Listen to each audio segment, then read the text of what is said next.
আপনারা জানেন যে আমাদের যে 57টা খাল আছে, 57টা খালের মধ্যে সিটি কর্পোরেশন একটা মাত্র খাল, আমরা 12 খালটা করছি, আরও 20টা খাল বাকি রয়ে গেছে। 30টা খালের মধ্যে তারা 22টা খাল করেছে, আরও 14টা খাল বাকি রয়েছে।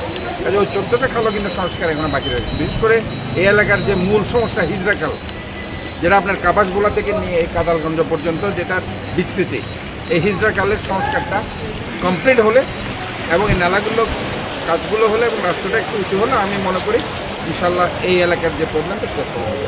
তবে এটা আমি আশা করতে পারি যে আগে যে বদরহাট, মুরাদপুর, বিশেষ করে মির্জাপুর এলাকা এবং মুরাদপুর এলাকাতে যেখানে পানি উঠত, আমরা ওই যে নালার উপরে আমাদের যে মার্কেটগুলো ভেঙে করেছিল আগে যারা ছিল দায়িত্বে, এগুলো ভেঙে দেওয়ার পর থেকে ওই সাইডে আমরা জলজটটা কিছুটা আমরা মিনিমাইজ করতে পেরেছি অনেকাংশেই। সামনে এটা কিন্তু একটা ড্রেন, এটা অলরেডি যারা আছে সেটাকে মানে আপনার সিমেন্ট দিয়ে আপনি ভরাট করে দিয়েছে, বাট সাপোজ এটা করা উচিত না। এটা একটা জালি থাকে এভাবে একটা, সুদা খুলে এটাকে ক্লিন করা সম্ভব হয়।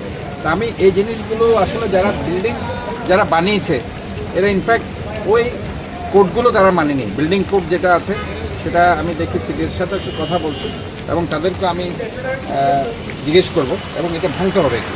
ভেঙে কমপ্লিটলি আমরা যাতে ময়লাগুলো ক্লিন করা যায় এটা আমাদের করতে হবে, কারণ drainage system, primary drainage system, নালাগুলো আমাদের ক্লিন রাখতে হবে। That is very important.